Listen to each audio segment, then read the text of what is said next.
Iran Israel সংঘাতে জড়িয়ে পড়েছে যুক্তরাষ্ট্র। ইরানের ৩টি পারমাণবিক স্থাপনায় হামলা চালিয়েছে মার্কিন বিমান বাহিনী। অপারেশন মিডনাইট হ্যামার নামে এই অভিযানে তারা ব্যবহার করে B-2 বোমারু যুদ্ধবিমান। বিশ্ব রাজনীতির উত্তেজনার প্রেক্ষাপটে যুক্তরাষ্ট্রের B-2 বোমারু বিমান এখন আলোচনার কেন্দ্রে। আকাশপথে নিঃশব্দ ও প্রায় অদৃশ্য এই যুদ্ধযান শুধু আধুনিক প্রযুক্তির বিস্ময় নয়, বরং এটি যুক্তরাষ্ট্রের কৌশলগত শক্তির প্রতীক। এই বিমানটির সবচেয়ে গুরুত্বপূর্ণ বৈশিষ্ট্য হল এটি শত্রুর রাডারে ধরা পড়ে না বললেই চলে। আকাশের অন্ধকারে এক প্রান্ত থেকে আরেক প্রান্তে নির্ভয়ে উড়ে গিয়ে শত্রুর মাটিতে নিখুঁতভাবে হামলা চালিয়ে ফিরে আসতে এর জুড়ি নেই। B-2 স্পিরিট নামের এই যুদ্ধ বিমান তৈরি করেছে যুক্তরাষ্ট্রের বিখ্যাত প্রতিরক্ষা নির্মাতা প্রতিষ্ঠান নর্থরপ গ্রুম্যান।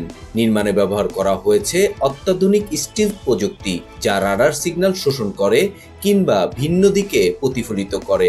ফলে শত্রু দেশ যত উন্নত প্রতিরক্ষা ব্যবস্থায় রাখুক না কেন, এই বিমানকে আকাশে শনাক্ত করা প্রায় অসম্ভব। এটির অবয়বই তৈরি করা হয়েছে এমনভাবে যেন তা রাডার তরঙ্গের সঙ্গে লুকোচুরি খেলতে পারে। পাখির আদলে হলেও পুরো বিমানটির কোনো লেজ নেই, নেই কোনো তীক্ষ্ণ প্রান্ত যা রাডারের দৃষ্টি আকর্ষণ করতে পারে।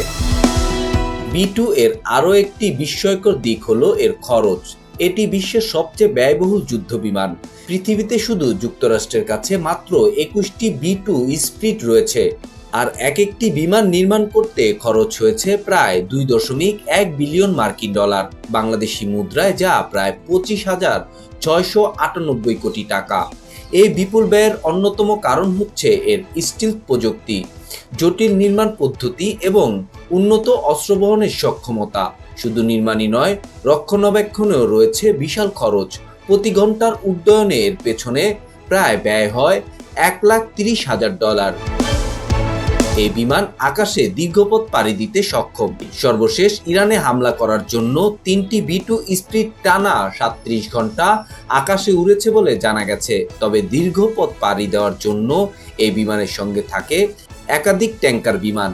তেল শেষ হয়ে এলে উড়ন্ত অবস্থায় ট্যাঙ্কার বিমান থেকে আবারও জ্বালানি সংগ্রহ করতে পারে বিমানটি, এবং এভাবে এটি বিশ্বের যে কোনো প্রান্তে পৌঁছাতে পারে।